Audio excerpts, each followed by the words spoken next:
What is going on, everyone? Welcome to another episode of Conspiracy or Just a Coincidence. I am Jack Allen. First, happy Thanksgiving. Tomorrow is our day of thanks. So I don't expect too many people to be here in the live chat today. So I'm kind of expecting to do a relatively not that would change my podcast in any way, but Wednesday, this is like the biggest drinking night of the year. I'm not a drinker personally. Maybe you are, maybe your family's over. So I hope you're having a great time. But just so you know, people are crazy tonight. I was at Wawa, which is like a hoagie place. Phil, thanks for coming, dude. And I was at this Wawa and I was like, there's a self checkout. I just needed a bag. And so I go to grab a bag and some lady said, "Excuse me, you butted in front of me or something," and started like yelling at me in the middle of the store. So it was just, and then I got like a guy honked it was just crazy though. So many people, they are determined to get to the bar. And Skeptic, I'm glad your drinking is frowned upon wherever you work. It is also frowned upon where I work. But have you ever watched Mad Men, dude? That show makes drinking and work look amazing. I would just fall asleep if that was my day. It also makes me want to smoke cigarettes, which but Mad Men, like that, how did they get any work done? I guess they really didn't. What's up, David? Thanks for stopping in, dude.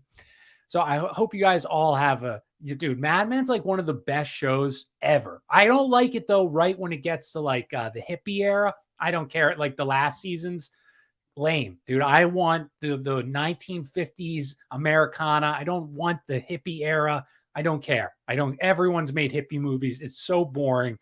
I love though that it's just such a good show. So if you haven't seen Mad Men, you guys should watch it. But we're going to finish the Templar show, which is like, this is my favorite episode of the bunch. Winnebago, man. What's up, dude? But I wanted to bring up real quick. I don't know if you guys saw the Balenciaga ad, and I just wanted to like reference it because it ties into like shows I've done in the past. So let me just find the bookmarks here. So I saved the bookmarks so you guys can see. Oh, also, this is hilarious. While you guys are sitting here listening to me, who's not doing that? Who's out in the world? You guys remember the teacher in Canada with the huge prosthetic breasts? She's jumping out of planes.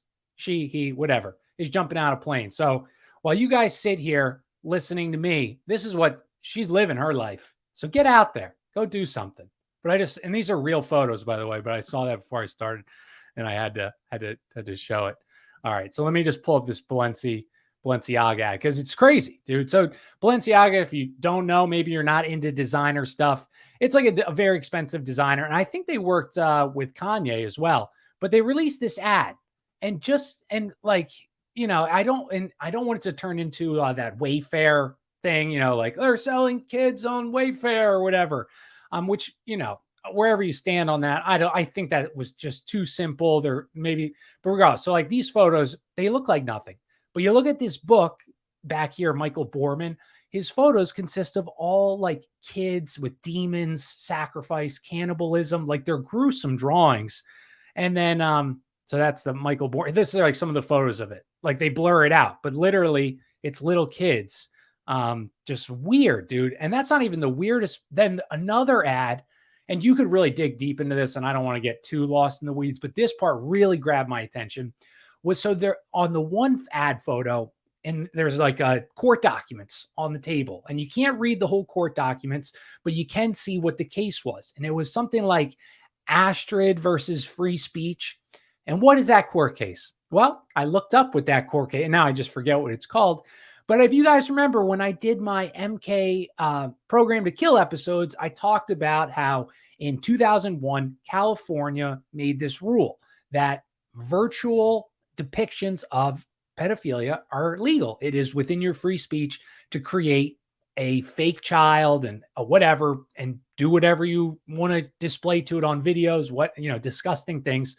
And so, that sounds like, okay, I guess I can see how that, if you're that, the big staunch defenders of free speech that our government is. But, the only issue with that is the FBI doesn't keep track of missing kids. So how do you know who is a created child, a virtual child versus a real child? And that was the court documents that were in the corner of one of these Balenciaga ads. So what are the odds of all court cases? They picked the one that's the free speech of being defending, you being allowed to create virtual child, what? I mean, disgust like that took effort, dude. Somebody knew that court case or had to look up that court case to put it in these ads. And I don't know how I try to be like a skeptic because I can, like you guys and all in our community, I like to jump off the edge with just like no parachute. But why, dude? Unless you are a sicko and you're doing a wink nod to people. I don't know what else this is, but isn't that fascinating, dude? The ad was Phil says they're trolling, dude. And I saw somebody say like that, which was a good, what's up, Wes? And skeptic, nothing there on accident. Yeah, dude. It's just it's too much effort. Like nobody memorizes. How would you know that court case? I only know that court case because I read Program to Kill. I mean, I can't imagine. I bet if you polled 99.8% of America, do you know this court case in 2001 that said you can make virtual, I'm using the wrong word, like, a made up child in videos. It's legal. It's within your free speech. I guarantee you nobody knows that. So who and Balenciaga knows that court case? And it is the greatest book, Wes, right? So Program to Kill. There's a plug for you guys. If you haven't heard me plug it 8,000 times, go read it. But very odd, right? And I just wanted to mention that. And I also wanted to mention, I watched, everybody knows this Sam Bankman-Fried. I talked about it a little bit last week, I think. And I watched a short documentary, whatever, that YouTube video from this guy who's a finance guy. He's not even a conspiracy guy, showing us all the ties that Sam Bankman-Fried, who stole billions of dollars from people like you and me, who is coming back to New York this next week to talk at a function with Eric Adams and all these other people. That's $2,500 a pop. Why he's not in prison, I have no idea. Well, I know why, but just really so his dad and mom, they're tax lawyers, very powerful, Stanford, blah, blah, blah. So beyond that, his aunt, what is Sam Bankman-Fried's aunt do? Oh, she's an epidemiologist. Who's she an epidemiologist for? Oh, no one other than the World Economic Forum. And wouldn't you know, his aunt, while she's an epidemiologist at the World Economic Forum, she was in charge of running a weird simulation about a pandemic. Oh, wow. How did she? That's interesting, right? She was the one who ran the simulation at the World Economic Forum. His girlfriend's dad taught him at MIT. I think he taught, I can't remember. I didn't take like notes in. I tried to just like mentally. And then the last part, and if you guys are really interested, it's like a 30-minute. I only got to 20 minutes in and I was so disgusting. Phil, I don't think it could have been 201. The guy that did the video, I'll send it to you, Phil. He wasn't he's not a conspiracy guy. So his knowledge of this probably like very surface level of World Economic Forum and stuff like that. But she ran the simulation of a pandemic.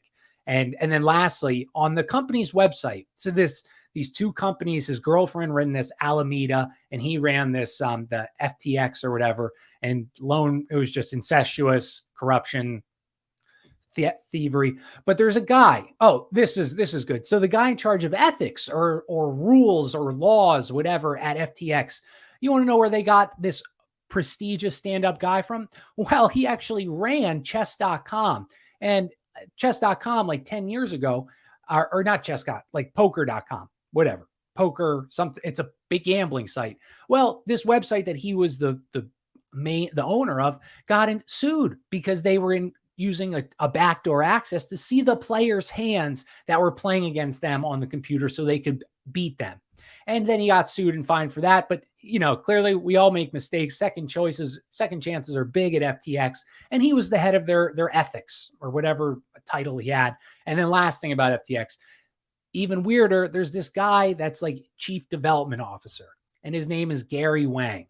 Well, everybody on the board, like at any company, like any multi-million-dollar company, the board has their photos on the website. Well, Gary Wang, he has a photo, but it's only the back of his head. And he also worked at another company where if you want to look up his photo, it was the back of his head.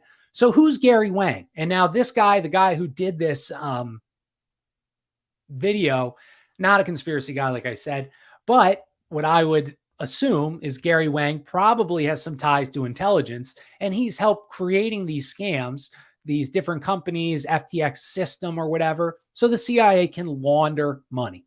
And that's really what this came down to.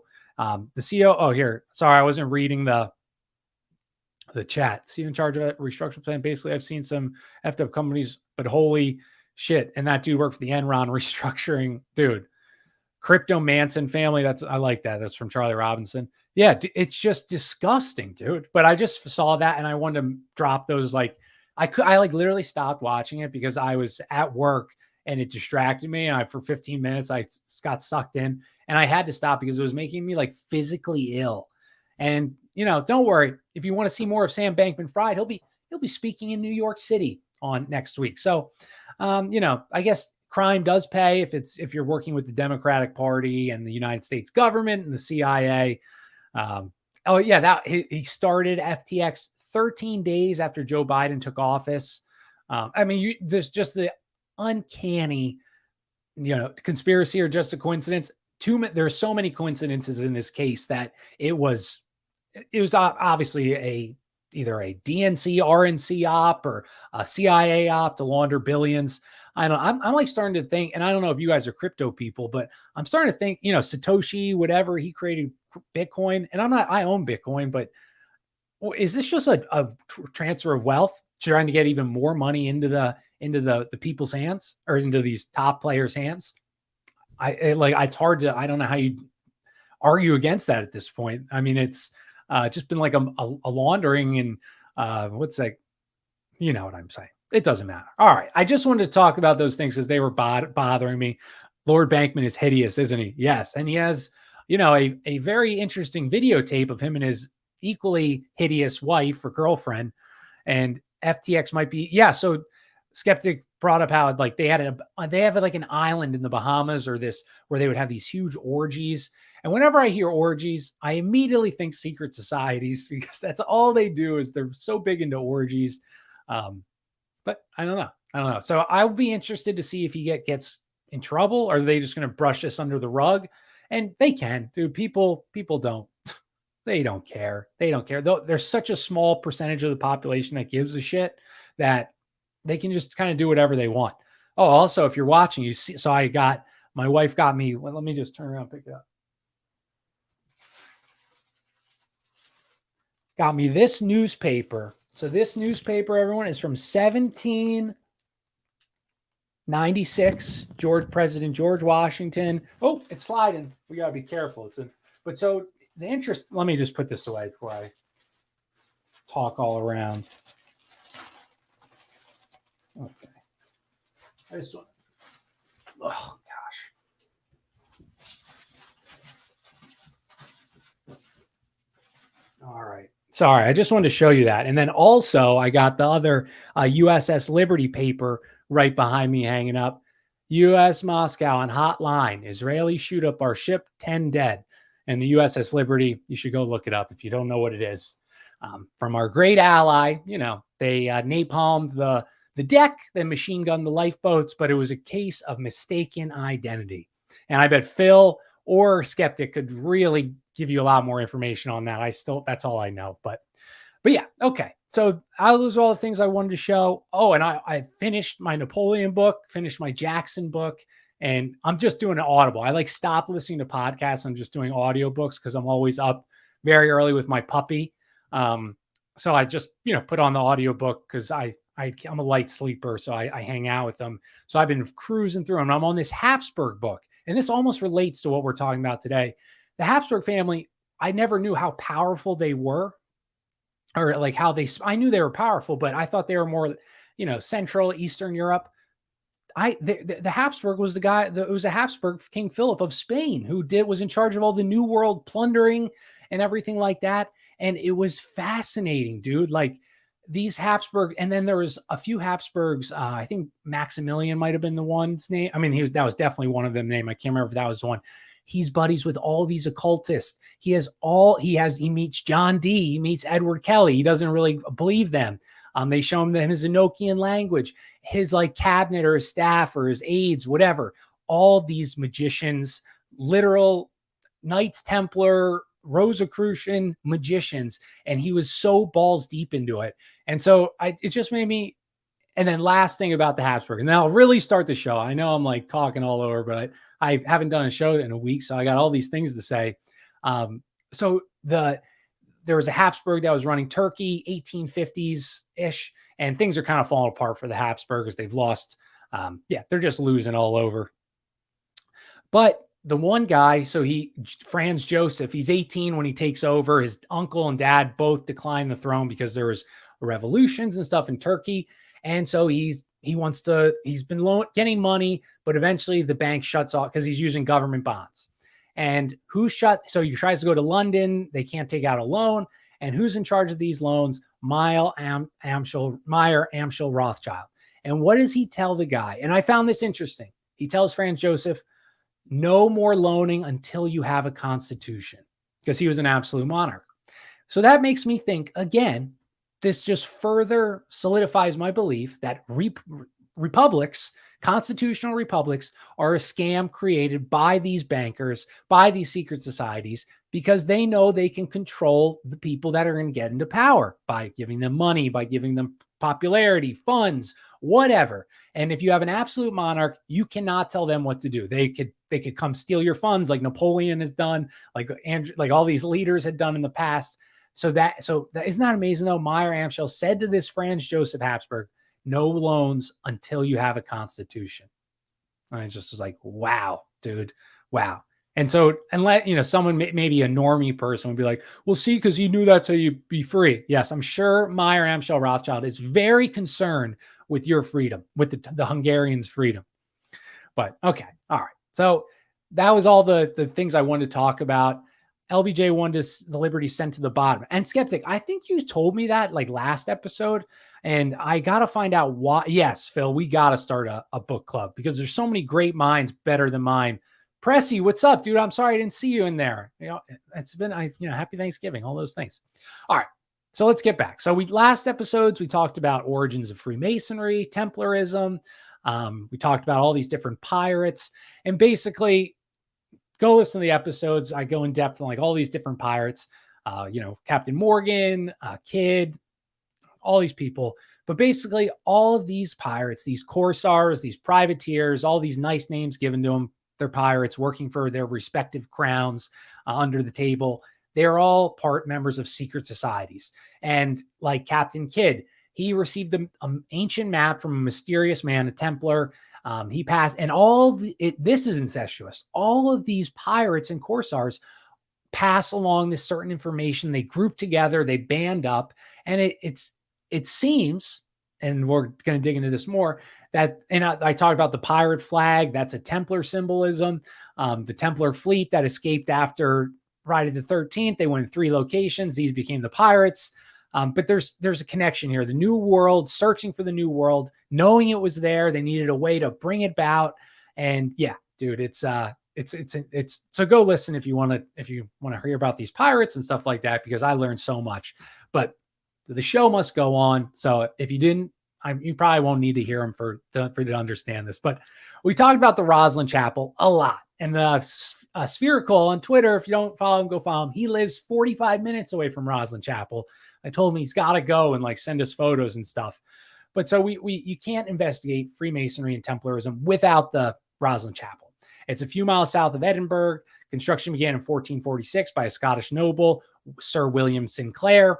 And Sinclair, if you guys didn't, well, I'll just say, so Sinclair, he's the chief of the clan. He has long ties to the Templar tradition. His family, the St. Clairs, go back to Hughes de Paynes and the first 9 knights of the Templars. But his chapel, he is a descendant, obviously, this one in 1446. And it took 40 years. It's profusely decorated with reliefs, inscriptions, all from the Templarism, from Enochian imagery, from Masonic symbols. And in the 15th century, pagan books, because of well, I guess not the 15th century yet, but heretical beliefs and witchcraft and stuff. If you wrote this in a book, they would throw you in jail, burn the book. So there was, I think he had a quote like, he hid his message in something that could not be burned. And if you look at all of the Rosslyn Chapel, I'm sorry for people that have already heard me say this. There's 3 pillars. There's corn on there. Corn, again, this was built in 1446. corn should not have been discovered yet because Christopher Columbus didn't sail the ocean blue. And yeah. Ooh, what is it? Pirates used to bone dugongs because their women part resembles a female human's. Huh. I don't know what that means, but it sounds great, Wes. I'm trying to bone dugongs. Maybe I just don't know what a dugong is. If you guys know what a dugong is, you're better than me, dude. I have no idea. I couldn't even, if you gave me that on a multiple choice, I don't think I would get dugong. But anyway, all right. So yeah. So in the Prentice Pillar, it has the inscription describing the various processes of initiation, all of them surrounded by these ornate ears of corn.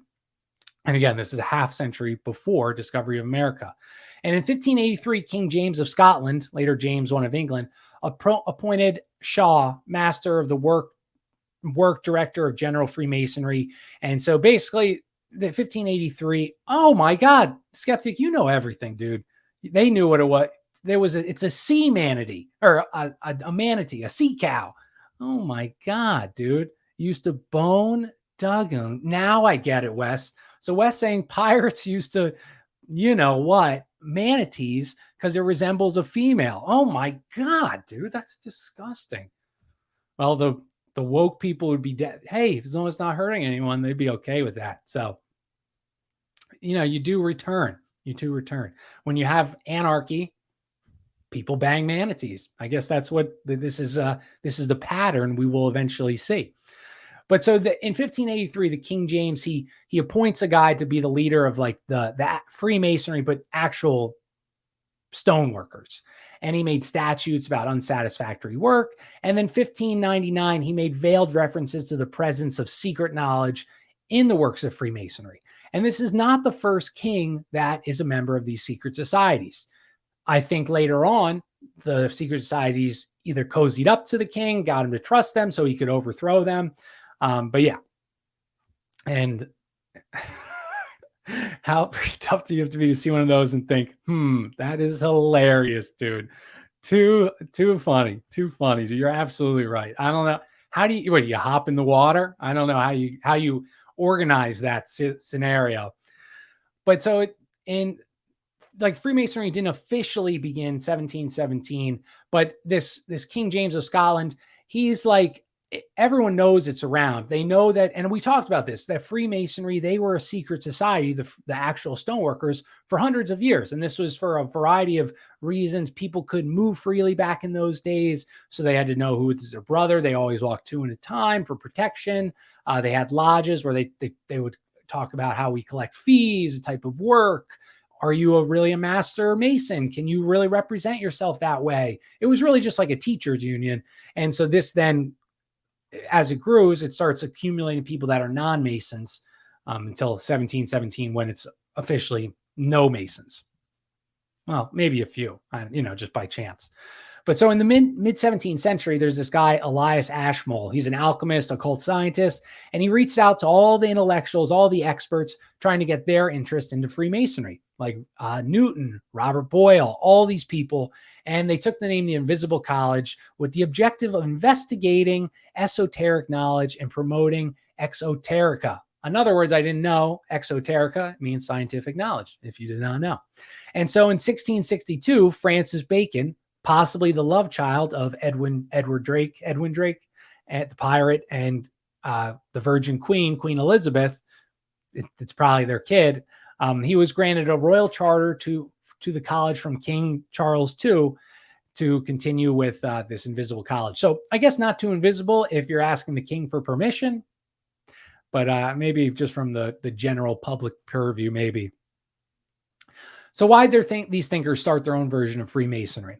Well, at this time, science and philosophy are in a covert struggle against religious dogma, supposedly.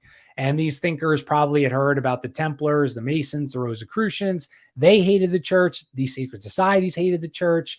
They knew the secret organization who had kings, nobles, and stuff in its ranks would provide protection. And so they turned the Invisible College more into Freemasonry, or it kind of just gets absorbed. And it gets official status in 1717. Popularity exploded through the UK among the middle class, merchants, military, British colonies. 1731, the Grand Lodge of PA emerged. I've been in that one. I'm sure I've told this story before.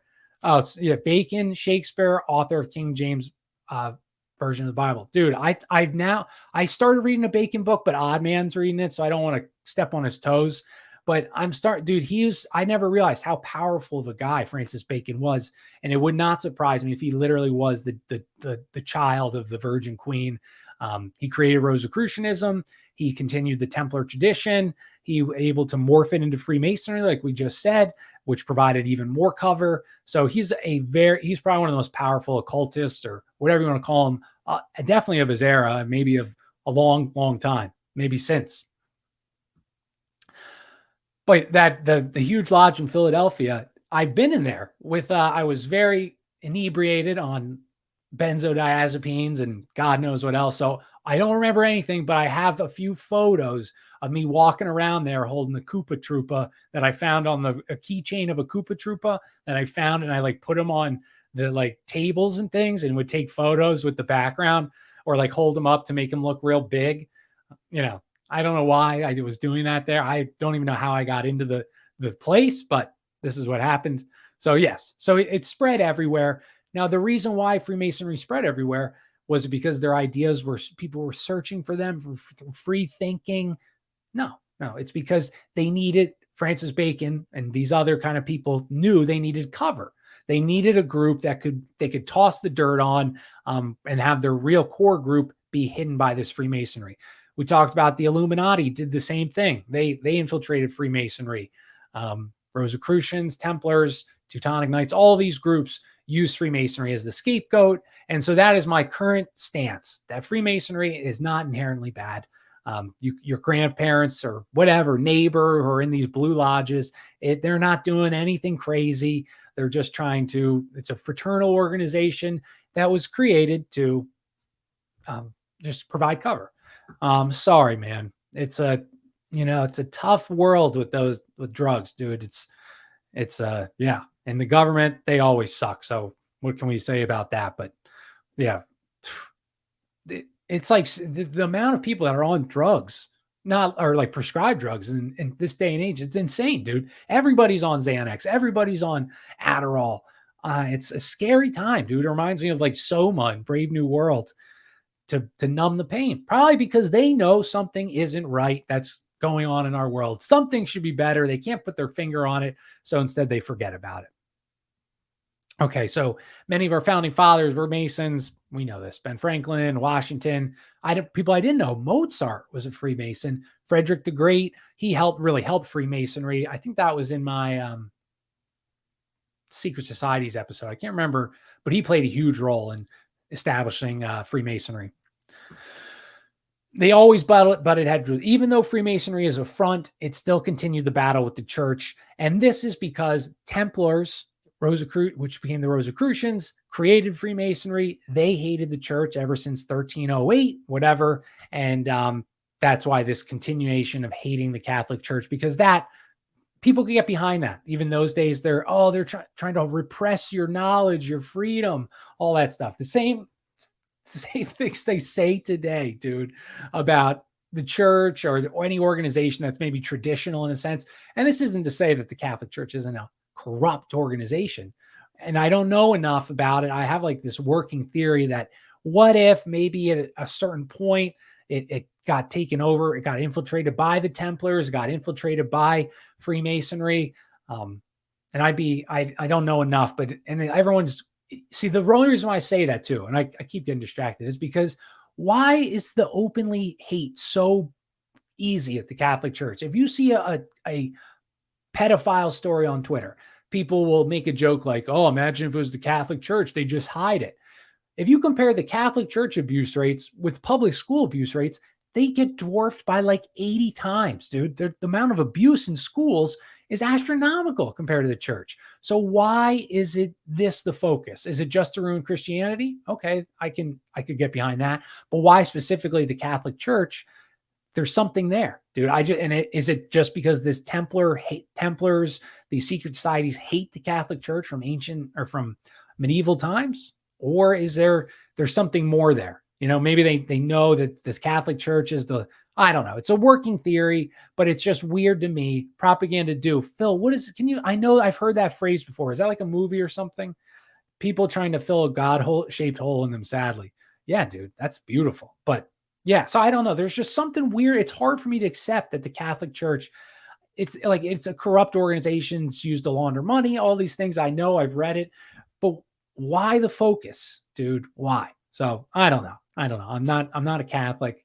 I don't even know which way to do the cross on your chest, but I just found that interesting. So anyway, 1738, Pope Clement XII, he puts a papal bull on Freemasonry, and it was this phantom of evil fought by the church until 1974 when that was removed, and they said, now you can be P2 Lodge. Thank you, Phil. I knew propaganda do, and P2 Lodge for you guys. They were in Italy. They were Freemasonic organizations working with the Vatican and the CIA to launder drug money and drug profits to make sure communists didn't win these elections. They killed people. They intimidated, blah, blah, blah, blah, blah. Which means the Pope is the vicar of Christ on earth, which means Christ on earth. No blasphemy here. Huh. Is that what that, see, I'm not Catholic. I don't know if you're being facetious or saying that that's real. I don't know. But yeah, I don't like I said, I'm not like an anti-Catholic. I think there's a reason why they're attacking it so hard. I just don't know what that reason is. Yes, Licio Gelli, and who are the guy that they killed, the P2 banker guy who they hung under a bridge with bricks in his pocket, Freemasonry killing. Great. I did that if you guys are interested in P2, and there's other sources better than me, but how they relate to Operation Gladio and Condor. I have like a few episodes on they come up constantly, dude. They're huge. Okay. Yeah. So they removed the ban in the 1974s. And why did they do that? In 1974, I can't imagine Freemasonic membership was at its highest in the Catholic Church. So why? And was this because maybe the Catholic, and also this is also important to remember, the Catholic Church, they aligned with Mussolini, Hitler, Franco, all people who banned and removed Freemasonry from their countries. So and they helped these Nazis escape. We know all of this. So there's some story here. There's something juicy here, or it's just this lifelong battle between Templars and the church, but very, very odd. All right. Now we're really Templars in America chapter. Vicariously Christ on earth. Yeah. Are you Catholic, David? I'm assuming you are, which is, when I have children, I've been investigating what type of church do I want to go, and I haven't decided. So maybe when I have some Catholic questions, David, if you are, I'll ask you. But I don't know, they teach in school anymore. My mom was a third grade teacher, so she in 1492, Christopher Columbus scaled the ocean blue, but I don't know if they teach that in school anymore. But anyway, that's the story most of us have been taught, I am sure. And it's even more absurd than a monarch who and that story doesn't make any sense, obviously. But even more absurd is that a monarch who would spend millions or thousands, millions in today's, billions possibly in today's cash for someone who was just going to had no plan, no idea where they were going. They're like, I'm just going to go that way. Give me lots of money. Do you think a monarch would do that? These monarchs are in wars constantly in the late 1400s. They're battling with each other, vying for opportunities and land. Do you really think that they're going to give a huge chunk of change? This is before central banking. They're going to give you tons of silver to buy supplies when you say, hey, I want to sail that way. What do you think about that? I think we could get to China, but we just got to sail a boatload that way. Wow, that's great, David. A militant atheist until God visited me, August 15, 2019. That's awesome, dude. Good for you. That's so great. So we'll have to talk, David. The Phoenicians, Egyptians, Romans all sailed around the Red Sea, Africa, Indian Ocean, and it's been proven that Polynesian seafarers crossed the Pacific at least as far as the Easter Island. Same with the Chinese and the Arabs. And the current story of how the Native Americans got to America is the human ancestors crossed the Bering Strait when it was still land. It gave rise to all the Native American ethnic groups and who developed without ever contacting the rest of the world. Now, looking back now, that sounds absurd. There's overwhelming evidence that Leif Erikson reached Greenland at the end of the 10th century. And I think I mentioned how in the World's Fair, at the Columbia World's Fair in 1893 or two, they sailed an actual, they were in Norway or whatever, built a Viking ship that was their Viking ship they used for, centuries. They sailed that ship to America for the fair, proving that if these Vikings, they could do it, they did it now, I'm sure they could do it then. People that lived, breathed on the sea. I just thought that story was so funny. But evidence exists around 4th, 2nd century BC that mariners from Western Europe arrived in Greenland, building various monuments. And these societies back then, they all kind of worshiped the sun, believed the earth was a disk. And maybe they were right. I don't know. I'm not a flat earther or a round earther, but think about these megalithic people, right? They build calendars more advanced than what we use today.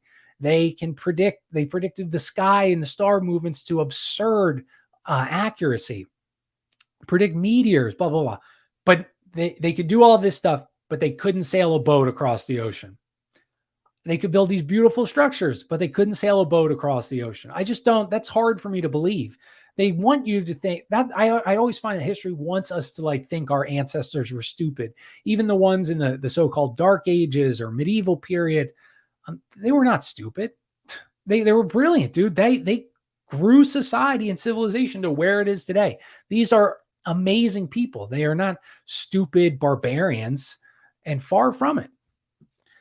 Yeah, the Polynesians brought the sweet potato to places like Hawaii, but the sweet potato is native to South America. Ooh, and Skeptic would know, guys. He is a Hawaiian, and that is an awesome fact, dude. So that's like the corn story, right? That we already just mentioned. Stonehenge is one of these amazing structures that they created to observe the sky. And think of all the similar types of pyramids, structures. Again, what are the odds that all of these are so similar, but they never talked?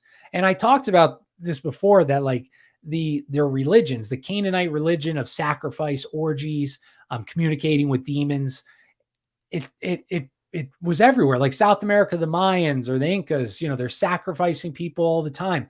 I just saw a post. It was funny. Someone was like, Joe Rogan says every politician should take ayahuasca before they can run for office or whatever. And then there's this mummy that we have from this little 12-year-old girl who, after taking they put that in her system, they cut out her live beating heart.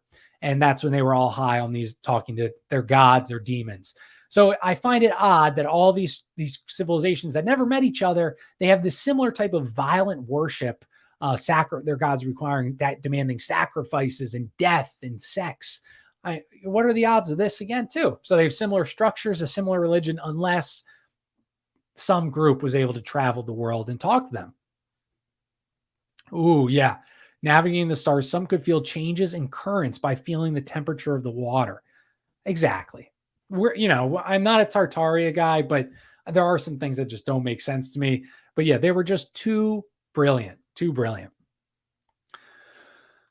And then and this was weird. All right, this is weird. So ancient cultures all believe that not the Pacific, but the Atlantic Ocean was populated by terrible sea monsters. And again, I wonder about this. These are brilliant people. They're building things that we can't figure out how they really built them today. We say we can, but it would be challenging for us to build it with power tools. They had a great calendar, meteorology, all these things. But they make up fake animals. They make up, griffins and dragons because they're imaginative. I find that hard to believe.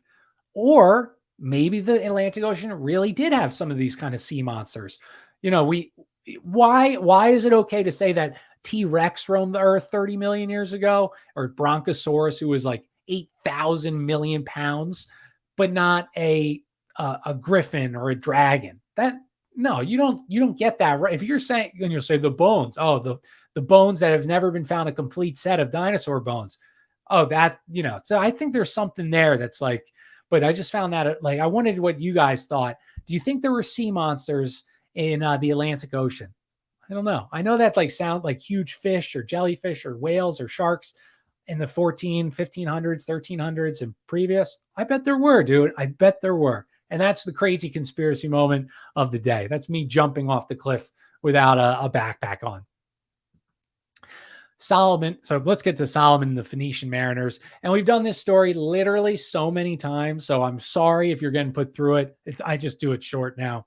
But the Templars, they founded their order where the previous temple of Solomon had stood. Excavations at this site have found objects, documents going back to biblical times, even today.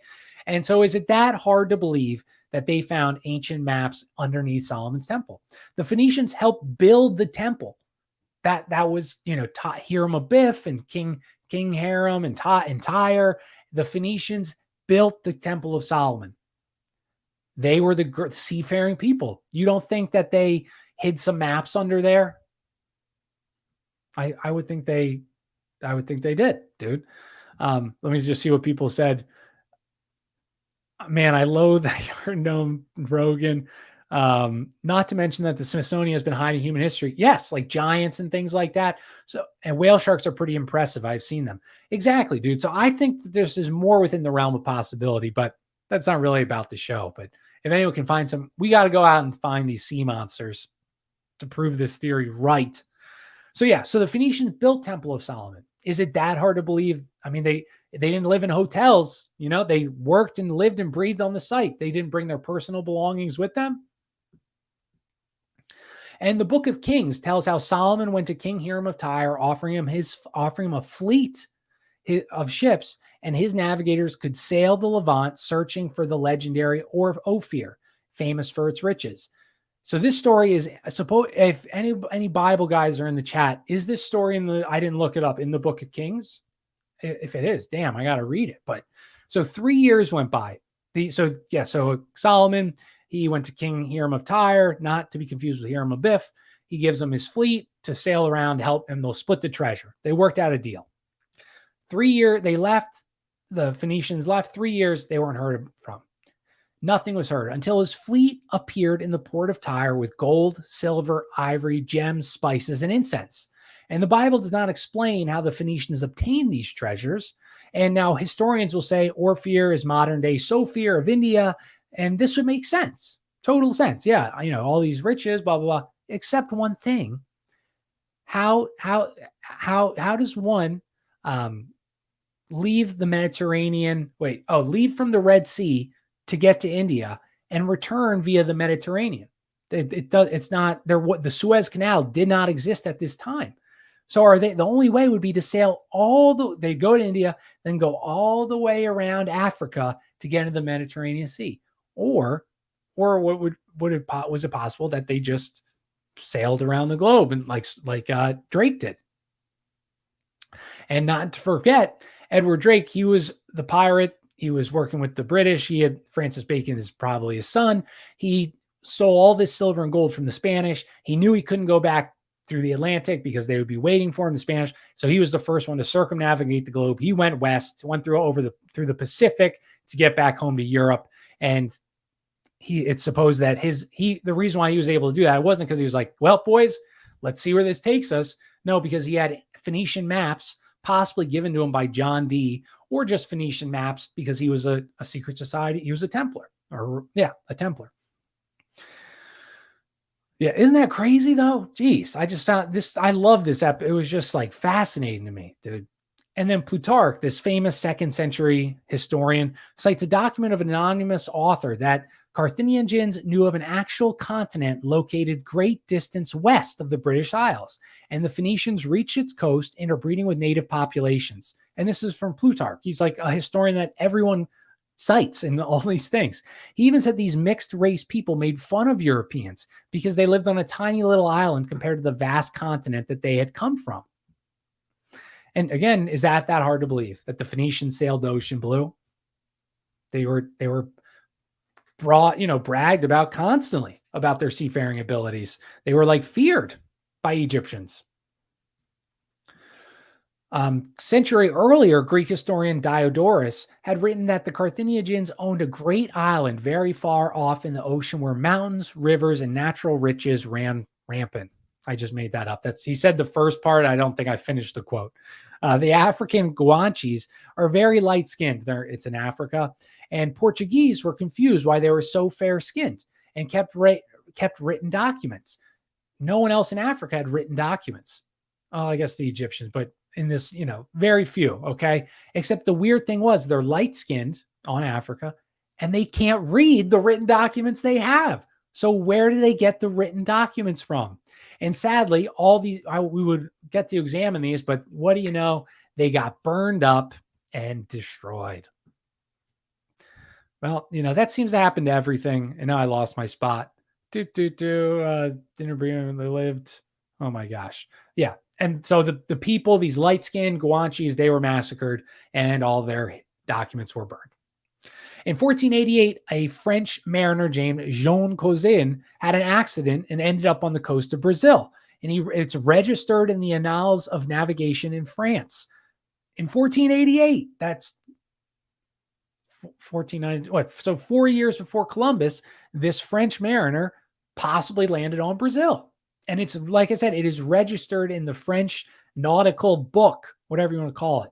But back to Solomon's Temple. Is it possible that Phoenicians, they couldn't find the mythical city that they went to search for with Solomon's fleet? So they sailed back, trying to go around the Cape of Good Hope. And once they hit the Atlantic, the ocean current, the Benguela, I think it's called, ocean current, carried them to the South American equatorial zone.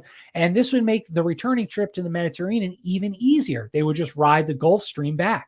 And this would explain the great island described by Diodorus, which Solomon's cartographers drew, but concealed at order of King Hiram, hidden in the catacombs of the temple where the Templars found it. So I'm sure you guys understood this, but so the reason why there's possibly Phoenician maps under there is because in the Bible, it talks about how in the book of Kings, I'm just saying what this author said because I am no source of a wealth of knowledge in that area. He gives them the Phoenicians, his fleet of ships to go sail to find a magical, rich city. They get knocked off course. They land in South America. They bring a bunch of gold, silver, which is teeming in South America. And this is why then all these historians, the cartographers of the Phoenicians drew these maps. When they returned to Solomon with the treasure, they gave him the maps. He hid them under his temple, and the Templars find it. So I thought that was beautifully summed up how these pirates were able, because everyone seems to have a secret map. How are they all getting these secret maps? And this would make sense if they were Templars, and this is how they got them. Micronesia, they used to make these things out of pebbles and sticks. Westerners thought they were just arts and crafts. They were sea charts with the rocks were islands and the curves tidal flows. That's funny, skeptic. Dude, right? We're like, oh my God, look at this. What are they doing? Arts and craft projects? But really, it's like a huge map of the ocean and how to sail it. Okay. All right. We talked about how Solomon's maps got the under there. A well-known new world. That's the chapter of the title, or the title of the chapter. But so the Middle Ages, this monk crossed the ocean in a boat and found a quote unquote promised land full of marvels. National Geographic repeated this voyage in the same boat the monk traveled in like 1974, and they were able to do it. So another example that people have been crossing the ocean forever. Humans are badass. And when we're not filled with junk food and propaganda, we can do amazing things. You and me can do amazing things if you just put your mind to it. And so it doesn't, that just sounds ridiculous that Christopher was the first one to do it. The Phoenicians owned the seas. If you were to sail beyond the Pillars of Hercules, they would sink you. Interesting, David. So that adds even more credence to this story that they were the ancient cartographers that our corsairs, our pirates used to explore the new world, the quote unquote new world. But yeah, so this monk essentially crossed the ocean in a barrel, and you could do it. And a fun story. There's this Welsh prince known as Madoc in 1170. He supposedly sails west and discovers a beautiful and fertile land. He left, but 120 men remained there. In 1174, so 4 years later, he made a return trip. He returned with more ships, with women and children. And nothing more is known about Madoc. And this is going to sound insane, except the story may sound totally unbelievable because he's Welsh, except DNA testing, linguistic studies demonstrate that the Mandan Sioux tribe in South Dakota descended from, they have Welsh DNA in their body. So how, or what, you know what I mean, in their DNA. So how would this be possible unless there is credence or credibility to this story of Prince Madoc sailing there and his men impregnating the, intermixing with the locals? Another fun story. The Albans, they're a Celtic tribe. They live in fear of the Viking attacks. They set sail west. They reached Iceland, then Greenland, finally arriving in Newfoundland, Canada, where they interbred with the native, losing their origin and language.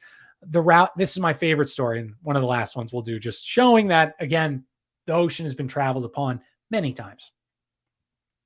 In 1472, this guy, João Vaz Corte Real, who is a Portuguese sailor, was honored with a title, and this title, Discoverer of the Land of Codfish. And this is 1472.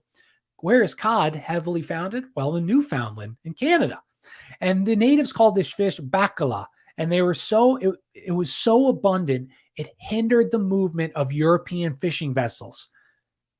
And this weird would find its way, and this word, bacala, would, in Spanish and Portuguese, it turned into bacalhau, which refers to codfish. So totally by chance that the Native Americans that never met Europe used the same kind of word for cod. But I just also wanted to highlight that there were so many fish teeming in the ocean rivers that the ships had trouble sailing into the port because there were so many. And imagine juxtaposition that next to Europe, and they're overfished, resources are dwindling, and this land where resources are oozing at the pores. And I've heard Native American quotes or whatever, saying from colonists, and colonists saying how there was you could just stick your hand in the river and grab a fish. Resources were so plenty and so many, they had no need. There was everything you could want to so many. And I know that sounds amazing, and it makes me so sad when I think of what, how the world has changed. Could you imagine you're sailing a ship and you're like, oh, God damn it, there's a school of codfish here. I can't pull into this parking spot. There's 40 bunnies in my parking spot. Just amazing, dude. It must have been. And they thought the giraffe. Oh, wait, here. This sounds like a good one. They were monopolizing trade routes. And this doesn't even cover what the Chinese were allegedly up to.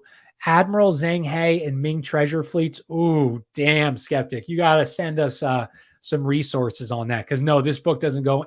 They just mention Chinese explorers, but that's it, very briefly. All I know is Zhang He was said to have brought African animals to China, like the giraffe, and they thought the giraffe was a mythical beast called Qi Lin. Dude. See, and that, I know that's not what you're saying, Annika, but so a giraffe looks absurd. If you've never seen a giraffe, you try to explain a giraffe, you'd be like, that's not real. Why is that any different than if I'm trying to describe a griffin or, I don't know, like a sea monster? I don't know, I'm stuck on the sea monsters, but I'm pretty sure they're there. If they're not still there, they were there, but we'll get off the sea. I'll let it go. I'll let go of the Atlantic Ocean sea monsters, but I think they're there. All right, so we talked about the codfish. And so, yeah, how the word Spanish and Portuguese use the same word for codfish as the Native Americans. And this was 1472. So how did they get the same word? Was it they telepathically communicated with each other, or because a Portuguese sailor really did, in fact, land in the New World? Ooh, I want to read this. 70% of what is caught by commercial nets end up wasted. David, that's effing depressing. Is that real? Is that a true fact? Is that because they catch things they don't want? I mean, my God, dude. We humans, not you and me, we wouldn't do this. But capitalism and communism are both just covers for usury, and they have destroyed this planet. And it's kind of heartbreaking. I just, wow, dude, 70%. Oh, it's sad stuff, dude. Okay, so let's start. We're just, we still, oh my God, I got so many pages yet. Holy heck, we're going to be here for a while. I got to get going. I got to pick it up because this starts really tying together. So, all right, there's this guy, Niccolo Zeno. He's a noble, rich Venetian navigator who Venetians came from the Phoenicians. Let's not forget this. So, very reason why it's all located here around this area. Venetian navigator who, of course, was a member of the Knights Templar. He traveled to England in 1380 for diplomatic reasons. At this time, Venice had become the banking power of the world. Parasites, as many of our Rothschild banking families, Schiffs, they stem from Venice. They, of course, changed their name from their Venetian banking names, probably because they were chased out, probably because pitchforks came out and tried to get them. And so that adds even more like another layer to our story that the Phoenicians had ancient maps. The Venetians became this powerful sea. They were great on the sea. They were banking people. They kind of just skimmed off the top. And so what are the odds, again, that these are interlinked? Probably pretty high. And the Templars, they were known for their banking. They were very influential in Venice. Bankers respect bankers, I guess. And they wanted to make contact with the northern branch in Scotland who held the quote-unquote great secret. So Zeno, he's supported by the Templar Secret Society to open new trade routes along the European Atlantic coast. And this isn't middle of 1300s, just so you guys, they're not sailing the ocean blue quite yet, right? Or you get what I'm saying. You get what I'm saying. I don't need to. Oh, David elaborated. It spoils so quickly, and just so much stuff is damaged. Ugh, David, where's PETA to do something good? You guys throw stop oil, you throw paint on artwork. Well, how do you do something real? I mean, geez, you want to make a change, throwing paint on a paintbrush or on an easel. Come on, dude. Lame. That's how you know they're wimps or somebody's putting them up to it, because that does nothing. It does nothing. All right. So they want to make contact with the Scotland, northern Scotland. Why? Because the Templars, after 1308, that was one of the three places they sailed to. And so Sinclair, he went up. So Niccolo Zeno, he sailed on up to meet our boy Henry Sinclair. And so anyone who is now they both might be and he's obviously Henry Sinclair, his family was there with the creation of the Templars. He himself is also a Templar. And Sinclair was born in 1345 in the famous Rosslyn Castle, and the descendant of the same family who was would be one of the founding Knights of the Knights Templar. And with a few ships, Sinclair and Zeno sailed off to an unknown land. Now, where are they going? Where are they going? They're just sailing west. Where are you guys going with all those supplies and millions of dollars of ships and people? We're going that way. We have no destination. Not all who wander are lost. Idiot. And then they flicked them off and kicked off the shore. That could be like a skit, maybe. Okay. The Secret of Oak Island. Sinclair, he met the Algonquin Indians. This is all allegedly, but probably pretty true. So Sinclair and Zeno, they leave to an unknown land and they meet the Algonquin Indians there, and they call him Glooskap, which means white god. And they created that word pretty quick, right? They just made this up. No, they had let them know that to the Sinclair and Zeno that was the word they used for the other white gods that came here before them, like Leif Erikson and his sons. And they told Sinclair about the marvelous lands to the south. And so Sinclair and Zeno, they're up in like Oak Island, which is like Canada area. Canada area. And so they tell about marvelous lands to the south. And before he could leave possessing the great secret, he had to hide this secret first. So he ordered his men to dig a deep well in the oak, next to the oak on one of the islands, hence Oak Island, and where they deposit a sealed container with documents, relics, mysteries, gold coins that formed some of the Templar treasure. Estimates are in the billions. And they installed these ingenious traps and devices in the shaft using subterranean lakes, water like runoff, like any booby trap you can think of. This Oak Island shaft has them. Like if you hit the wrong, it's like 50 feet, 150 feet deep, possibly 200 this well. You can't get in it. If you the main channel, like they built multiple holes leading to one hole. It flooded the one hole because somebody hit the wrong thing. They died. It's a crazy, I mean, dude, something is insane down there because the lengths they went to hide this without power tools, without anything. It's nothing but short of like a mystery. It could be like a wonder of the world, for goodness sake. Information is scant regarding my ancestor, who is rumored to be the head of the Templar Knights. Damn, David, you got to try and see what you can dig up. That's fascinating, dude. Fascinating. Wow. Oh, the seal container. But anyway, so the urban, supposedly though, this well is filled with their secrets, gold, blah, blah, blah, and with pirate booty. Makes sense because the Templars are pirates.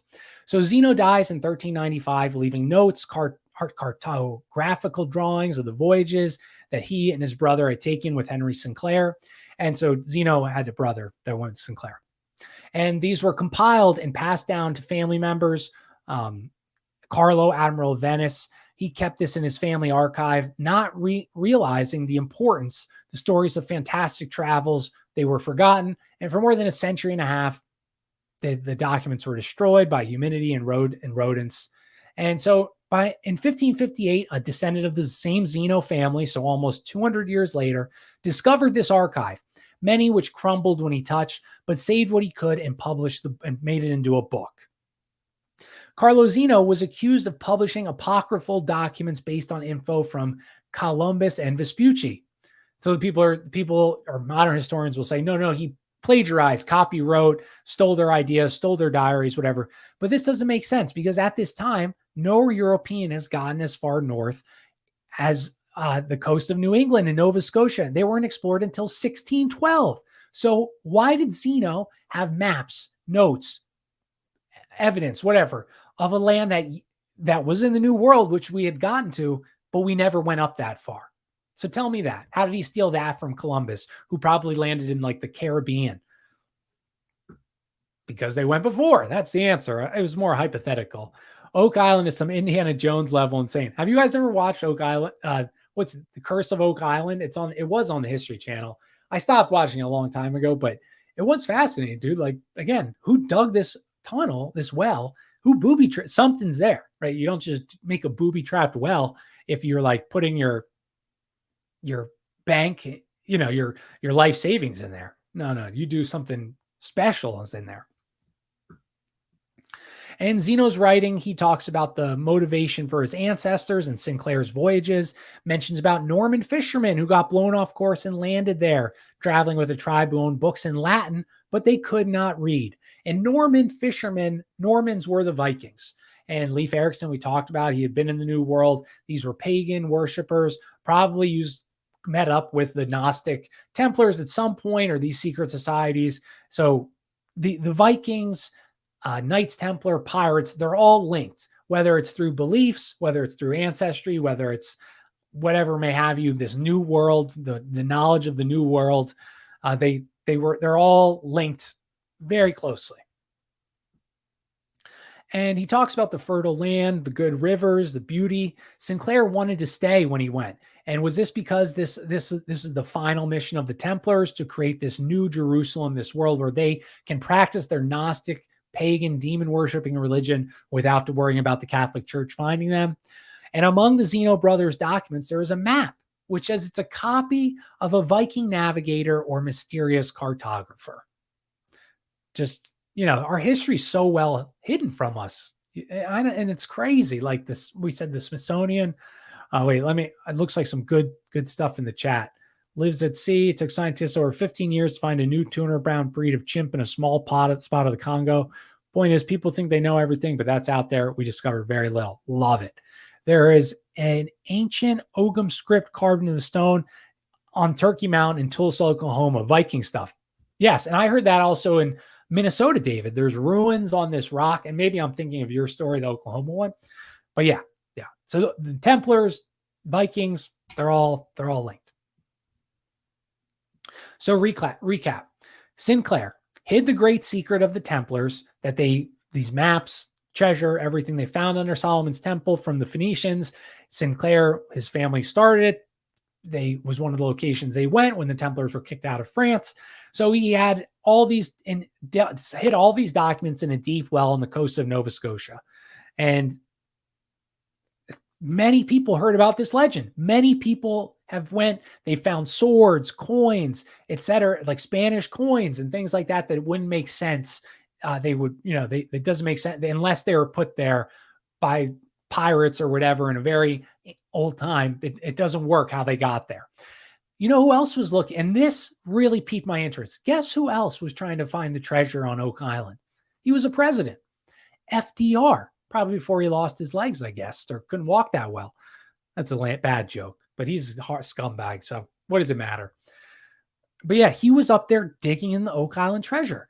And he founded a company called Old Gold Salvage in 1909 with the exact purpose of excavating the well. John Wayne tried to get it. Earl Flynn, another actor. And FDR was interesting to me because he wasn't a good guy, and he was definitely a Kabbalist. He was a magician of sorts. So why is he he was a banker as well, very corrupt guy. Why is he wasting his time? Unless there's more there than riches, because he had riches. His family was super powerful. They're the top 1%. Another explanation for the possible treasure on Oak Island is from Captain Kidd, and we talked about this last episode. William Kidd, he receives a map. He's a pirate, English pirate, corsair. He receives a map from a mysterious prisoner that he took prisoner, showing an island with a Templar cross indicating a treasure. Kidd was also notorious for burning his booty without ever being found. And that sentence, I know what booty means, but it just sounds hilarious. Notorious for burning his booty without ever being found. Now, I actually linked these two theories together, though. Kidd was entrusted with a map from a Templar, and the least believable story, but still fun, is the crown jewels of France disappeared in 1771. They were sold as contraband in French Canada, and since the town suffered frequent English attacks, the jewels were moved to Oak Island hidden, and some treasure hunters explored one of the major the mines here, and there was an inscription that said 40 feet below, 2 million pounds are buried. Dun, dun, dun. Now let's get to the boy that I've been hyping up all week. Woo, Chris Columbus, baby. Let's get down to Chris. We don't need a photo. Everyone knows what Chris Columbus looks like.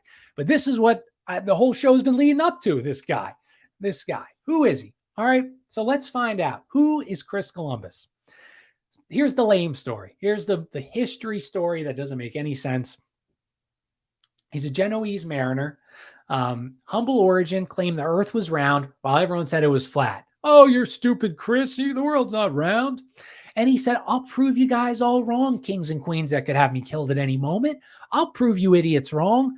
Give me millions of dollars, and I will sail west and get to China and India. And so the monarch said, you know what? Let's figure this out. Flat, round, Chris, solve it for us. Here's all your money. Isabella of Spain pawns her jewels to give him money to get there, to finance the expedition.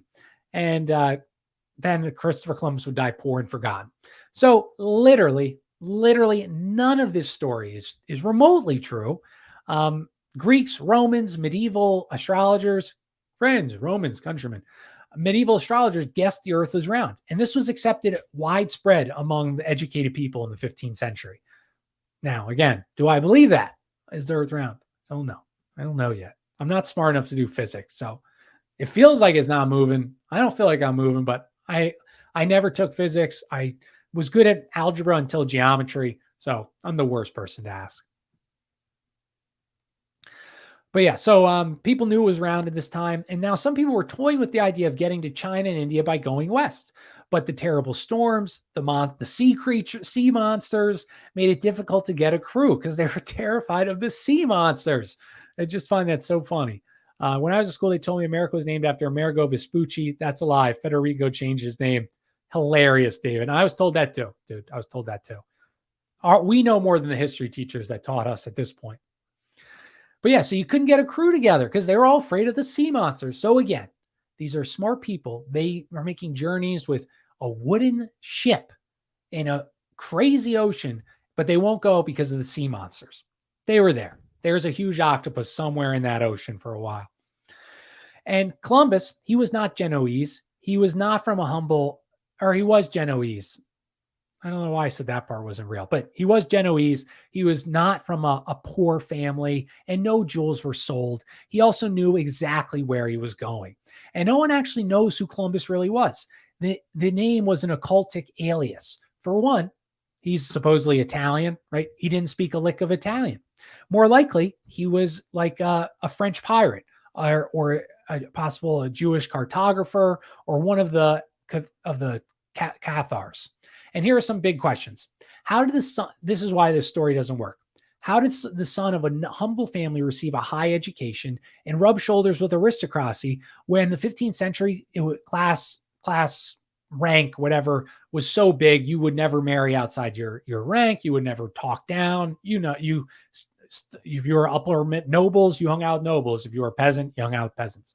There's no way a peasant could have gone to college and rubbed shoulders with nobles that are going to give him the funding to do this.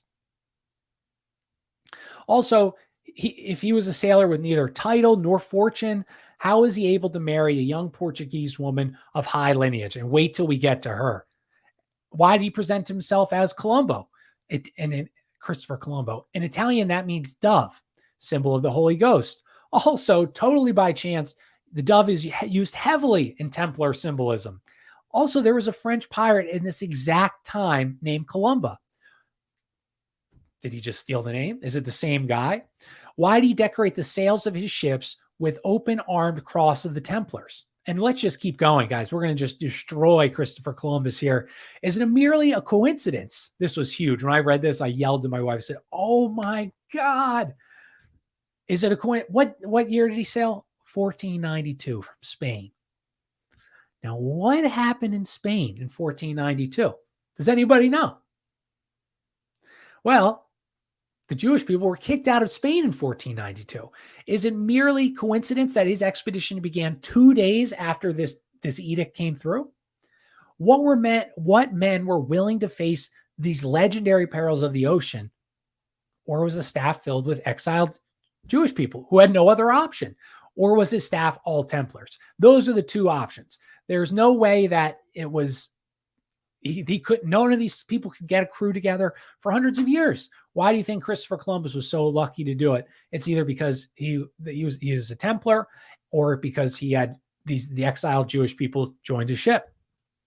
Wasn't that insane, guys? My mind was like this. Oh, dragons are definitely real, Annika. And I'm going to be here forever. Oh my, come on, Wes. I almost read that. You should put in the note. Don't read out loud. All right, but here we go. Continue going. But I just found that fascinating. Okay. Boop, boop, boop, boop, boop, boop, boop, boop. Boop, boop, boop, boop, boop, boop. Why Christopher Columbus? Who financed his trips? Jewish bankers. Why did heavily Catholic Spain, Italy, he's a sailor from Spain, not bring a priest on his voyage? A practice that was used on nearly, if not all, maritime expeditions.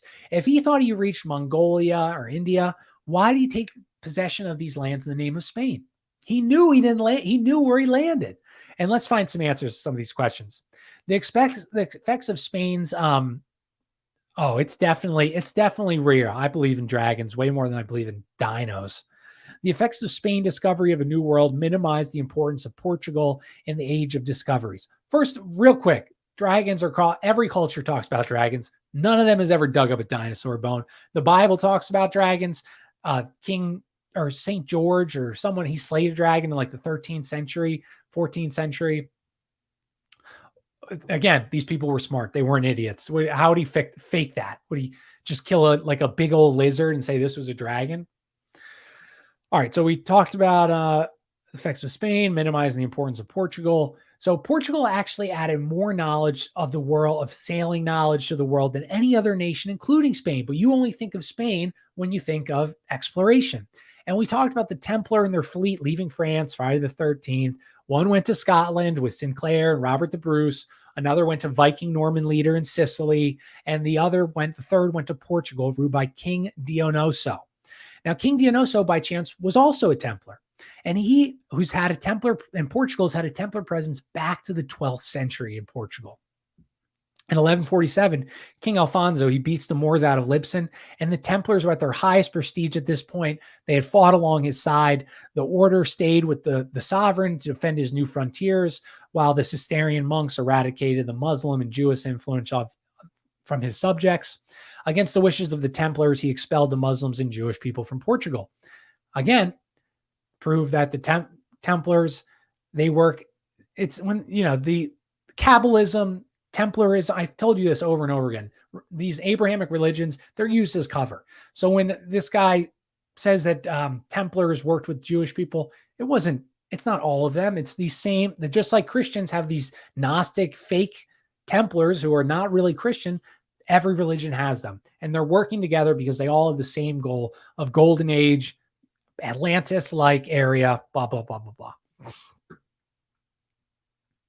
And that's why the Templars tried to advise the king to not kick them out, because I'm sure some of them were their buddies. Some of these same descendants that were kicked out of Portugal were working with, who later would fund Columbus's trip, working with Templars 300 years later. So these people are linked. I don't know how they know they're linked. Maybe they have a secret code, a secret grip. But 300 years later, these same people that were kicked out of Portugal were the ones funding expeditions. And Christopher Columbus's expedition. Numerous Templar castles, churches were built in Portugal. Also weird, this same town where the Templars HQ was in Portugal, the same one, was the exact same town where in 1912 the Virgin Mary appeared in the town of Fatima. What are the odds of that? And this area was a Templar stronghold. When the order got excommunicated or banned, the King of Portugal, also a member, maintained his loyalty to the Templars, created a new order. Templars are gone, but we're going to create an order called the Knights of Christ. And they chose the king as their Grand Master. And they did that because, like the Who, don't give food again. Well, King Philip, France kicked them out. So you got to make him, you don't want him to be your enemy, you want him one of you. Another distinguished member of this new order, the Knights of Christ in Portugal, was Henry the Navigator. He's the third son, very little chance of being king. So he becomes a big sailor, using Templar funds to back his journeys, gaining wealth in Africa. He also made a nautical school for the study of ancient maps. And this is going to come back very hugely. For a bunch of poor fellow soldiers of Christ, the Templars sure had an awful lot of juice. Dude, they got legs, bro. That shit got legs. Remember the lady who's trying to find a complete dino skeleton? How everyone was laughing at her? Once you find all the random bones, I thought it would show the message. Yes, I love Red Dead Redemption 2 West. France kicked the Templars out. Those Templars assisted. Yes, he did. That's Scotland was worth the Sinclairs was where one of the places they went. Constructs a Frankenstein creation, basically what Darwin did. Dude, I post this meme all the time. See, I blame you guys for this taking us too long. But I posted a meme. It's a skeleton and it looks vicious, dude. And like it's got like little things like this huge mouth, teeth, big ears or no ears because it's bones. Like horns on it. So they say scientist drawing of it. And it looks like this vicious, like demon looking creature. And what is it really? It was a bunny rabbit. So scientists could not depict from bones what these animals looked like now. Maybe they can now with computers. They definitely couldn't then. They're just mixing and matching bones they found. It's such BS. So anyway, Columbus. Okay, Columbus. They make the King of Portugal their Grand Master. Henry creates a nautical school and studying ancient maps, Henry the Navigator, some of Phoenician origin. And this is around 1415. This school probably inspired Columbus, or at least he used some of their info or maps. So Columbus facts. He was born in 1501 through a Genoese family, not a poor one. His father owned a cloth factory. Mom was in the cheese biz, baby, getting that cheese, selling that cheese. And he did not speak Italian. And wait till I'll come back to the dad being a cloth factory runner too.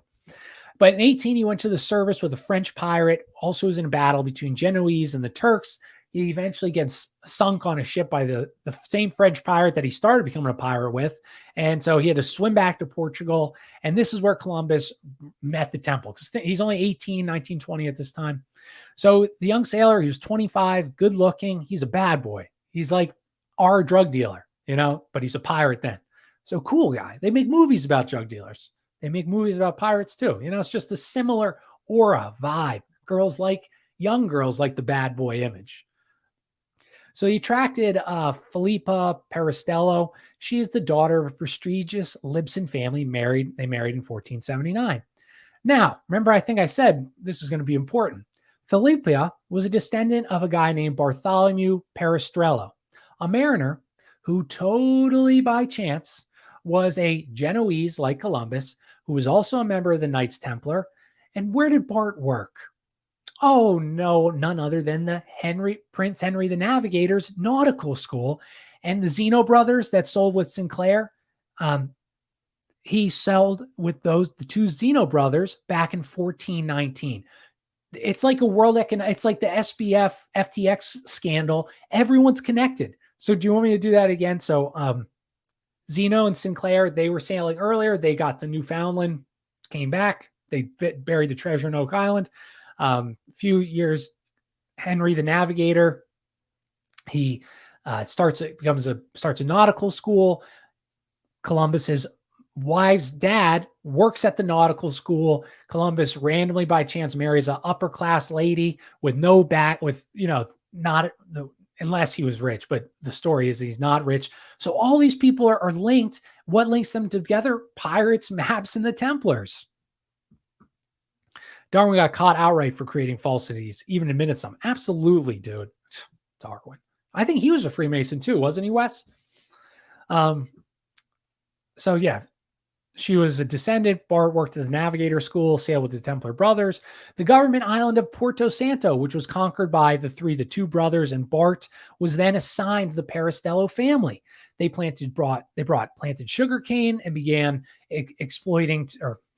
exporting to England and Venice using African slaves. In the first half of the century, Portuguese colonization of this island, 800 families came to the island. And wouldn't you know, the island that was conquered by Bartholomew, Christopher Columbus's father-in-law, and the two Zeno brothers, get this, dude, this is insane. That island that his dad-in-law, two Zeno brothers who were boys with Sinclair take over for Portugal, they bring 800 families. Who's among those 800 families? Oh, well, none other than a few families from Scotland. Oh, that's weird. Even more coincidentally, one of the Scottish families was the nephew of Henry Sinclair. Sinclair's nephew married a Peristello, having 9 kids, linking the Templar families by marriage. So the same family Christopher Columbus married into, a Sinclair married into as well. The Sinclair has made it to the New World. He is a treasure trove of wealth, knowledge, maps, and they're all marrying each other. Do you see? You see, dude, it's a lie. They're all connected. This has been one big ritual, which I think it was, and I'm going to get into that in a second. Regardless, in Portugal, Columbus met up with a relative, possibly brother, who of course, ran a shop selling maps. And the shop was right next to the Church of the Monastery of All Saints, where Columbus and his wife first met. And the old family connections / same origin would explain the unequal courtship that followed. Because listen, hierarchy via social status was important. There were distinct classes. You were not crossing over. But yet Columbus, whose parents who weren't rich, no grand lineage, he got to hitch up with this very powerful family. And this marriage wasn't by chance. It was joining members of the order together. They moved to Porto Santo after her dad died, Bartholomew, and Christopher got a nice gift from the mother-in-law. The mother-in-law gave Chris all of his maps, documents, diaries of her late husband, who had spent time sailing with the Zeno brothers, who had been in the New World with Henry Sinclair. All right, I know I'm sure you guys understand that, but I just wanted to repeat it because a lot of names, and you didn't read it, so just trying to help. She gave him all the maps, everything, and where did he take? So he spent much of his time in the nautical school of Prince Henry, studying the documents. And without a doubt, his dad-in-law wrote down the oral mysteries of this huge landmass to the west, and chances are very high that Bartholomew also had the documents from the travels of Henry Sinclair via the map, the Zeno brothers, and the maps that were drawn. And we were talking copies or the originals of the Templar maps. So the same maps the Zeno brothers used or said they drew, and Sinclair, these are the either copies or the original maps that were found by the Phoenicians under Solomon, or created by the Phoenicians, put under Solomon's temple, found by the first Templar family. What's up, Truth and Doubt? You got safe, greed, power, control. Nice, dude. Nice. Happy Thanksgiving, my friend. And he had other documents of ancient times as well. So with all of this info, the discoverer, Christopher Columbus, began envisioning his sailing to the west. The Knights of Christ, the Templars, helped Columbus get access to the king's maps made by this guy Toscanelli. Toscanelli had proposed a more direct route to Japan at the time, and Columbus and Toscanelli sailed the African Gold Coast to test performance of his ships on oceanic voyages. He would leave a few years later. And we're almost done here. It gets even crazier. So I hope you're enjoying it. 125. All right. We'll be done in like 15. Wasn't Columbus a Quaker? No, Wes. No, we're going to get into that in a second. I think he was probably Jewish, to be honest. But or maybe was Wes joking? It's hard to tell sarcasm. So since marrying, now official citizen of Portugal, he set his plans to King Zhao, probably not mentioning these are secret ancient maps from the Phoenicians, but he was declined. At the time, Portugal was putting all its efforts to reach India, going around Africa to avoid the Turks. And at his time, this is where the money was. It was India and China. Even though Columbus knew for a fact about this huge island in the West, he could not lead with that. He can't say, I have ancient documents and sources that I know there's a large landmass going across the Atlantic. So then Philippia dies suddenly. Her brother takes all of the wealth. Christopher is broke, and Chris then went to Spain. And a monk tries to get Chris in front of the king and queen. He's unsuccessful. He's the confessor for the queen, this monk. But the real guy that got him through in a meeting was a royal clerk who was a converted Jewish person who was also treasurer of the crown. He made his case. He thinks it's a faster way to Asia. They kind of are lying. They're telling them this is why they want to do it. The king and queen kept silent for 2 years. And Columbus during this time tried even more with the king of Portugal, but he was yet rebuked. I don't know what I think he was absolute. So Christopher Columbus might have been Jewish, possibly, most likely. He was definitely a Templar. That is 100,000,000,000% true.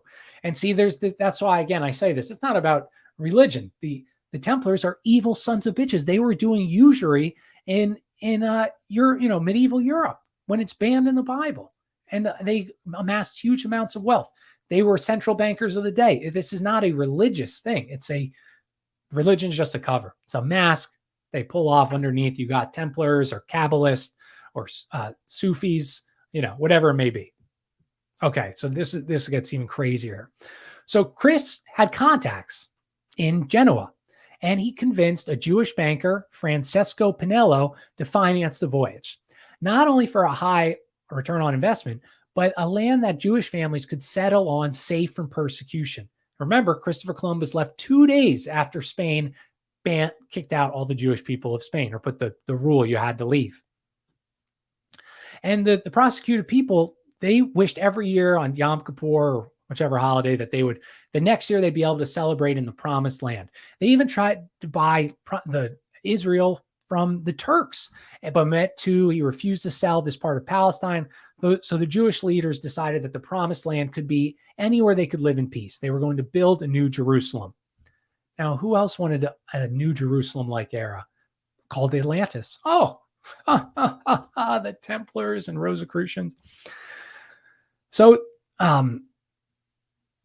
these two groups have a very similar goal. The Templars want to build a new civilization, New Atlantis, and they were also persecuted to high heavens, like the Jewish people. There are also many other connections with the Templars and Kabbalistic Jewish magic, right? They had the same Hermetic knowledge and beliefs that Jesus was evil, the God that in the Bibles, the devil's the good one, blah, blah, blah, all those Gnostic beliefs. They both have a veneration for the Temple of Solomon. They carefully guarded Kabbalah secrets, ancestral knowledge. So it's not surprising that these two groups are willing to work together, right? That's not too hard of a jump to make, especially if Columbus is the linchpin because he's a Templar and he's Jewish. And there is no way in this time that Jewish bankers would lend money to a Gentile who's siblings, group civilization has been persecuting them for hundreds of years. That doesn't make sense.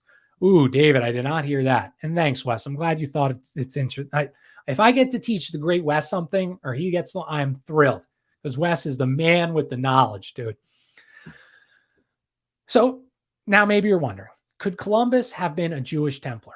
If he was the perfect candidate to take on this enterprise. One Spanish author believed Christopher Colomb was Jewish. He claims that they were Catalan Jews who settled in Genoa and kind of combined their language. And this is why Chris was always said he had a weird accent or weird language he spoke, because he combined Genoa and and Yiddish or whatever. I don't know. I don't know the other languages, but you understand what I'm saying. That's why he had a weird accent.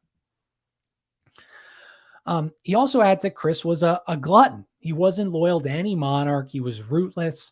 He was like a revolutionary of sorts. He doesn't care about the king, queen. He doesn't care about their glory. He just wants to get his riches and goals. Canaanites. Yeah, buddy. That's what all these people, base level, they are. They're Canaanites. They're not Christians. They're not Templars. They're Canaanites. Other researchers mark how Christopher had a different story of origin all the time. He never told the same one. His father, we mentioned earlier, was in the textile industry. Well, people, wouldn't you know, in the 15th century, textile trade in Genoa was exclusively in the hands of Jewish people. His strange signature, Christopher Columbus, had an odd signature. It was actually a Kabbalistic symbol, and he brought no priest, missionary, friar, monk on his first voyage, on his maiden voyage, in spite of the aid that he had gotten from the Franciscans and all these other monks. Why, if you were a Catholic, an Italian, Spanish Catholic, whatever, you don't bring a priest? During right around the Inquisition? That's a little weird. Little weird, right? I cannot conceive that he was not backed by the Templars. The signs in this country are too blatant. I agree, David, and so does this author, clearly. So yeah. Columbus was a good dude. Rooting for Putin? I don't know, man. We're talking, I don't know if you just joined, but we're talking that he was a Knights Templar and he was trying to establish their golden land. No, Napoleon was not born in Italy rooting for Putin. He was born in Corsica, which was an island that has been shared by France and Italy. So just so you know, maybe at the time it was controlled by the Italians, but just like Hitler was born in Austria, but he fought for Germany. So, okay. Rooting for Putin. You're getting me distracted. I'm just joking. All right. But the main point of the argument is that it's the financing of his voyage by the bankers of the Jewish community in Genoa. Would they have placed a Gentile at the head of their expeditions of big buco bucks to the promised land, to this land that would give them peace forever? No, they would not give it to a Christian, because I don't think Columbus was a Christian. Regardless, irrelevant if he was a Jewish person or not, he was a Templar. And the Order of the Temple accepted converted Jews and Muslims all the time. And the money lended to him, this is crazy. Here's some esoteric hermetic knowledge, everybody. So he bought the 3 ships, the Santa Maria, the Pinta, and the Nina. The Nina and the Pinta. We all know this. First being commanded by Columbus, the other 2 by 2 brothers, Pinzons, who were Templars as well. According to the chronicles, one of them had already visited the New World from a piracy sponsored by the temple, one of the brothers. And remember, Columbus got his start from piracy, something that has been linked to the Templars for centuries. So why did he pick the name Santa Maria? Is it because the Virgin Mary, right? The Virgin Mary. That's why he named it the Saint Mary, the Virgin Mary. No, it wasn't the Virgin Mary, but Mary Magdalene, the chief saint of the Templars, for having carried the royal blood in her womb. Also, the Santa Maria, esoteric, hermetic, whatever, is penetrating virgin lands. Santa Maria. The third ship, the Nina, was originally called the Santa Clara. Now, what does Santa Clara sound like? Santa Clara, Santa Clara. Yeah, Napoleon was not Italian, Corsican. Yeah, just like Hitler, guys. Yeah, so why Santa Maria is for Mary Magdalene, and the Nina. Why it was originally going to be called Santa Clara. What does that name to Santa Clara sound like? Oh shit, the Sinclairs, the St. Clairs. The St. Clairs of the Knights Templar origin was going to be the third name of the ship, but they changed it to Nina. And they picked Nina because it's a cute little boat, smallest in size. But let's review this. You have the Santa Maria as Mary Magdalene. Then the Nina could be none other than the daughter, the mythical daughter of Jesus, Sarah, who continued the lineage. And the Hermetic symbolic message was then Mary Magdalene took the sacred child to the new world so the royal blood could flourish there. Boom. Boom, dude. Boom. It makes you wonder if the whole exposition was smokescreen. Why go through the risks if you weren't sure something was there? Agreed. Dude, I think that was exactly it. Yes. And David, the Holy Grail is the womb that continues Christ's bloodline. I heard that as a theory. And that's from like the Priory of Sion, from the Da Vinci Code, that Dan Brown book. And that's what the Templars and these Gnostic groups believe, that Jesus' bloodline continued, and they need to protect that bloodline and put the real God on the throne, which isn't the Lord that we pray to. It's actually the devil. It's all interlinked. But isn't that insane? That the mythic, and so the Hermetic symbolic message was that Magdalene took the sacred child to the New World. Columbus went to the New World 4 times. I didn't know that. And he did not, he knew he did not go to India. He knew he wasn't going to India. So if he did, this is another thing to prove that he knew he wasn't going to India. So he tells, the king, I'm going to India and China to get some new route to get our riches. Well, if you're going to do that, you better bring boatloads of cash, goods, European goods to trade with to get these expensive goods in return. What did he leave when he would go leave when he would leave port? Oh, he would bring some colorful hats, which could come into very big usage at the time. Colorful hats, glass beads, metal balls, and other trinkets. Now, this wouldn't get you a lot in China or India, but it would impress if you knew there was kind of semi-savages, natives in the land you're going to that don't have this technology. This will be just as valuable, and it's way cheaper to make colorful party hats than bringing tons of things that are hard to make. Columbus was not looking for a new trade route, but rather looking for the right place for New Jerusalem. And now you may ask, why did he take the lands and the names of Catholic monarchs then? But at this time, it was impossible for a society to take possession of a land of heretics. Only the Pope had that power. And he gave that to himself in 1493, right after Columbus, probably because he got worried that people were just going to start claiming land for themselves. The order was banned, excommunicated, persecuted, had to maintain ultimate secrecy as they needed their cover for their purpose in the New World. And no one better than their ultimate enemy, King Ferdinand and Isabella, were the perfect smokescreens to cover up who found this land and what their real purpose was. Now, this book was amazing. So we're going to probably end it there. I got like a few more pages, but they're just kind of side stories that are talking about Priory of Sion, Veranzo family, who was a Gnostic. He was a Florentine navigator.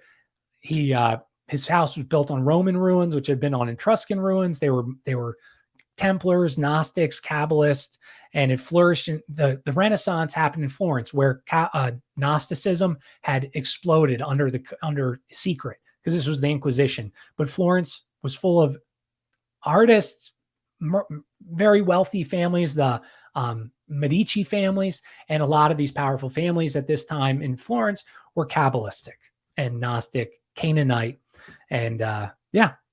So there's just more stories of that, about all these different people who are Gnostics, pirates, whose family goes back many years, and they are all involved with piracy and exploration. Columbus' voyage was, in my opinion, to set up the foundations for the Dutch East India Company. David, I think there's a lot of credibility to that, because the reason why they sent Columbus was so they were ready to go mainstream with the New World, and they needed somebody to do it. He was the perfect guy. And so, yeah, that's totally within the realm of possibility. I like that.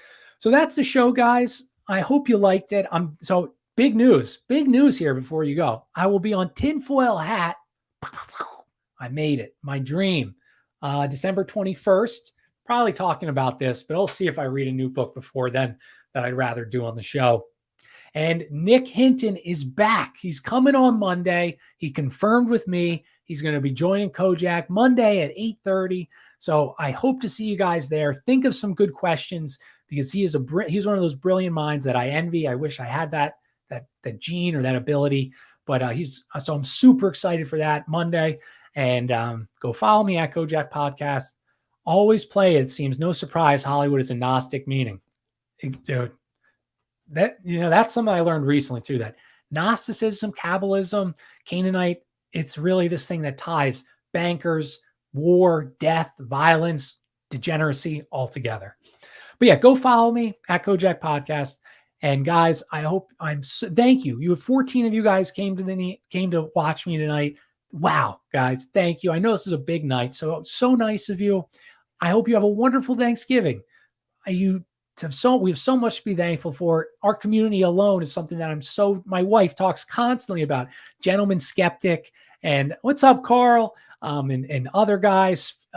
You guys just make my day. You are my friends. And, I'm just so lucky. I'm so thankful to have you guys that watch the show. And for everyone that just joined, Chris Columbus was a Knights Templar, possibly a Jewish person, and he explored the New World, but he knew it existed because he had maps from the ancient Phoenicians that were found by the Knights Templar and passed down through the Sinclair family. Dun, dun, dun. And that's it. Check out the book, Return of the Gods. All right, dude, I will, Mr. Terrible. Nice, dude. Wow. Maybe there are people today who believe certain U.S. presidents descended from Jesus and Mary Magdalene. Totally possible someone believes that. Yeah, interesting. Well, guys, yeah, I love you. God bless. I hope you enjoyed the show. I hope you have a wonderful day tomorrow. I am so thankful for all of you. Subscribe if you haven't to my YouTube channel, and I'll see you Monday at 8:30 with the Nicholas Hinton, and it's going to be a wild show. All right, guys, God bless. Take care. Talk soon.